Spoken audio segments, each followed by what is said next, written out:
欢迎来到巴巴娱乐呀频道，请订阅频道，所以大家不要错过当天最热门的新闻。我们今天的时事通讯包括以下内容。欢迎来到巴巴娱乐呀频道，请订阅频道，所以大家不要错过当天最热门的新闻。我们今天的时事通讯包括以下内容：诚意人如其名，尖叫之夜又留到了最后。玛丽都忍不住要抱怨一番。又是一年的爱奇艺尖叫之夜，红毯从中午2点多便开始，晚会一直持续到了深夜时分。到场的嘉宾基本人手一座奖杯，有的甚至是2座，也被网友吐槽像是公司开年会，说的难听一些就是分猪奖。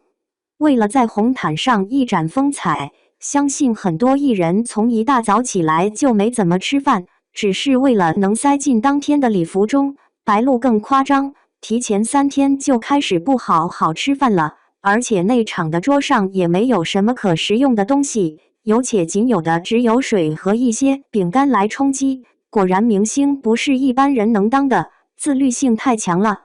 在过去的1年时间里，观众通过爱奇艺平台看到了很多优秀的作品，比如孤舟暗夜与黎明、不可告人、南来北往、我的阿勒泰追风者、一念关山、唐朝诡事、路之西行等等。这些作品多多少少都在观众心里留下了很深的印象，而未来也还有更多的作品将会登陆爱奇艺，比如白鹿主演的《北上》，程毅主演的《赴山海》，刘诗诗主演的《淮水竹亭》等等。晚会当晚，最能体现尖叫时刻的莫属最有含金量的2个荣誉，那就是尖叫男神与女神，获得者分别是程毅跟刘诗诗，可谓实至名归。程毅主演的《莲花楼》不仅刷新了爱奇艺同期的收视纪录，也在很多奖项上获得荣誉。故事用一段别样的江湖故事，讲述着一种淡薄却不单薄的侠义情怀、家国理想。除此之外，程毅今年在爱奇艺播出的《深潜》也荣获了此次尖叫之夜观众最喜爱剧集。5年前的小成本 B 级剧却播出了 S 级的效果，无宣发、无包场、无预热，收视率却将近破2，足以证明程毅的扛剧能力。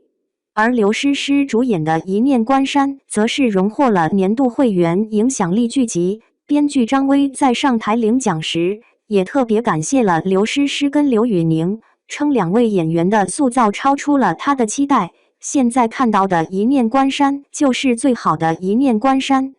那场当天要说哪位的粉丝最多，那也是程毅。当他走上领奖台时，观众席为他亮起了一片绿海，十分壮观，尖叫声更是震耳欲聋。站在台上的程毅还有些手足无措，他说自己可能不太会说话，那就多做一点吧。真诚的发言让粉丝越发的喜欢他了。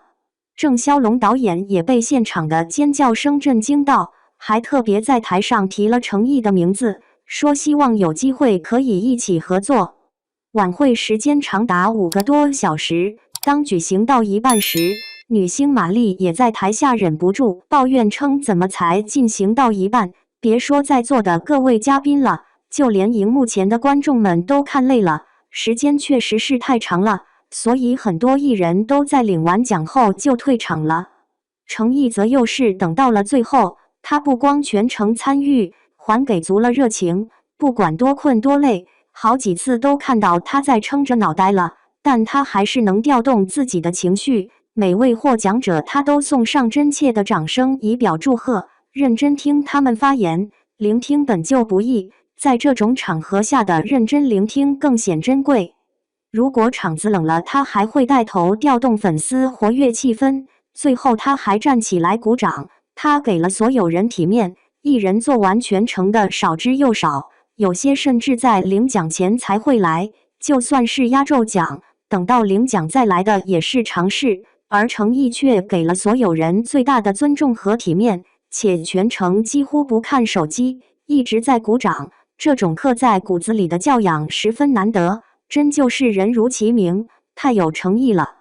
他知道粉丝们为他远道而来，所以他留到了最后。程毅并非一夜爆红的演员，从小演员到大明星，他跑了多年龙套，如今能收获这么多人的喜爱与支持，诚意倍感惶恐。未来他也只能拍出更多的好作品来回馈大家的喜欢，做得多比说得多永远要更真诚，只能说他值得。